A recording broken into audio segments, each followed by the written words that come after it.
ষষ্ঠ উপজেলা পরিষদ নির্বাচনে সিলেট বিভাগের ১১টি উপজেলায় ভোট গ্রহণ সম্পন্ন হয়েছে। আজ সকাল ৮টায় ভোট গ্রহণ শুরু হয়েছে, যা বিকাল ৪টা পর্যন্ত বিরতিহীনভাবে চলে। সিলেট বিভাগের সিলেট জেলার সদর, বিশ্বনাথ, গোলাপগঞ্জ ও দক্ষিণ সুরমা, সুনামগঞ্জ জেলার দিরাই ও শাল্লা, মৌলভীবাজার জেলার ঝুড়ি, কুলাউড়া ও বরনাখা, হবিগঞ্জ জেলার আজমিরীগঞ্জ ও বানিয়াচং উপজেলায় অবাধ, সুষ্ঠু ও শান্তিপূর্ণ পরিবেশে ভোট গ্রহণ সম্পন্ন করা হয়। এখন ভোট গণনা শেষে ফলাফল ঘোষণা করা হবে।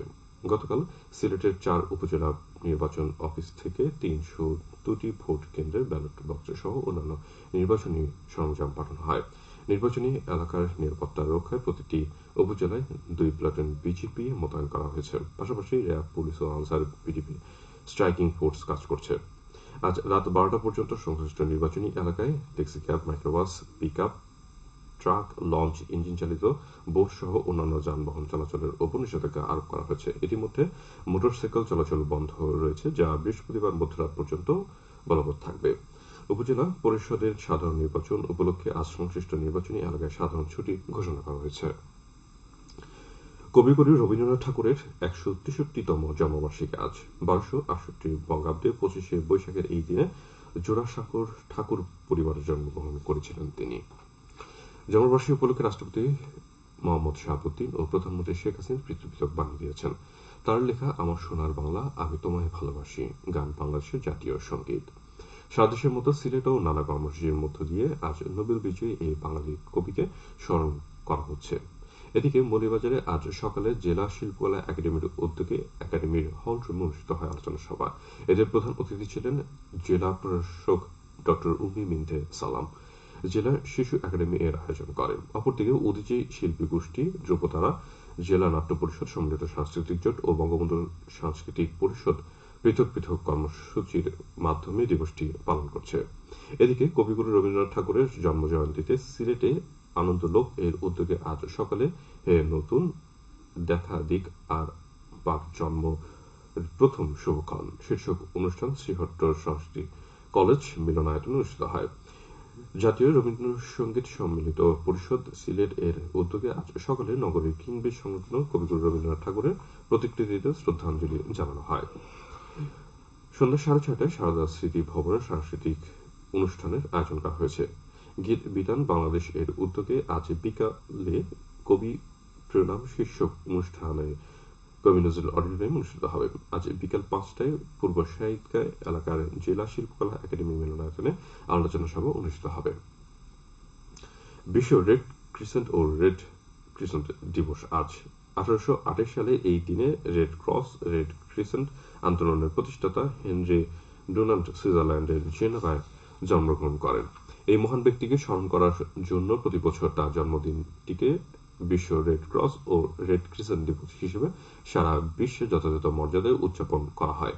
এ উপলক্ষে সারা দেশের মতো সিলেটেও আয়োজন করা হয়েছে নানা কর্মসূচি। রেড ক্রিসেন্ট সিলেট ইউনিটের উদ্যোগে আজ আয়োজিত কর্মসূচির মধ্যে রয়েছে জাতীয় পতাকা ও রেড ক্রিসেন্টের পতাকা উত্তোলন, শান্তি র্যালি ও আলোচনা সভা। দিবসটি উপলক্ষে র্যালি, আলোচনা সভা, স্বেচ্ছাসেবী রক্তদান কর্মসূচি পালিত হয়েছে মৌলভীবাজারে।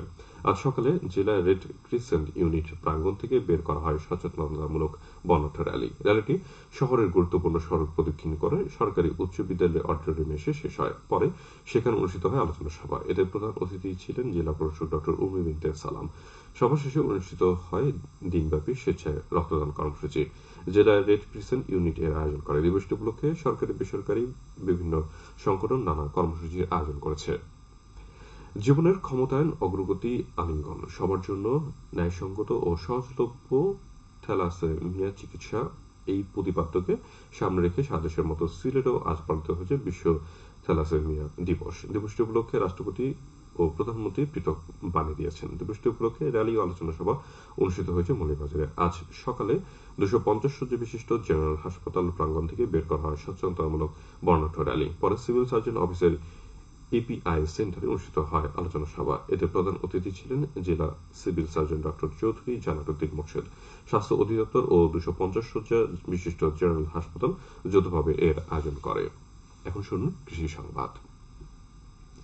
দেশের রপ্তানিযোগ্য মাছ কুচিয়া উৎপাদনের ১১% জন্মে হবিগঞ্জের জেলার হাওরে, যার আন্তর্জাতিক বাজারে যার মূল্য প্রায় ৫ কোটি টাকা। হবিগঞ্জের কুচিয়া মাছ ধরা ও মজুতকরণের শীর্ষ কর্মশালায় আজ এ তথ্য জানানো হয়।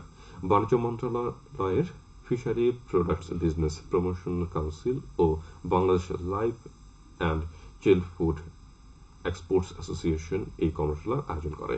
নবীগঞ্জ ও বানিয়াচং উপজেলার 50 জন কুচিয়া আহরণকারী ও আড়তদার এতে অংশ নিয়েছেন। খেলার খবর ফুটবল। সিলেটের ওসমানীনগর উপজেলার নিশিকান্ত সরকারি মডেল উচ্চ বিদ্যালয় মাঠে চেয়ারম্যান কাপ ফুটবল টুর্নামেন্টের আজ দ্বিতীয় কোয়ার্টার ফাইনালে জাগ্রত সংঘ ইনাতাবাদ বাবলি এফসি স্পোর্টিং ক্লাবের মোকাবেলা করছে।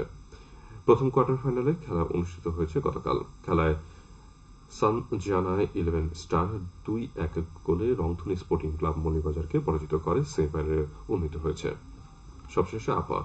সন্ধ্যা 6টা পর্যন্ত পূর্বাশে পৌঁছেছে সিলেট সহ পার্শ্ববর্তী এলাকায় পশ্চিম উত্তর পশ্চিম দিক দিয়ে অস্থায়ীভাবে ঘন্টায় সর্বোচ্চ 60 কিলোমিটার বেগে দমকা থেকে ঝোড়ো হাওয়া বয়ে যেতে পারে। সেই সঙ্গে হতে পারে বৃষ্টি অথবা বজ্রসহ বৃষ্টিপাত। এসব এলাকার নদী বন্দর সমূহকে 1 নম্বর সতর্কতার সঙ্গে দেখে যেতে বলা হয়েছে। আর সিলেটের সূর্য হয়েছে 5:12 এবং সূর্য অস্ত যাবে সন্ধ্যে 6:26। সংবাদ শেষ হলো। আমাদের পরবর্তী স্থানীয় সংবাদ প্রচারিত হবে সন্ধ্যে 7টায়।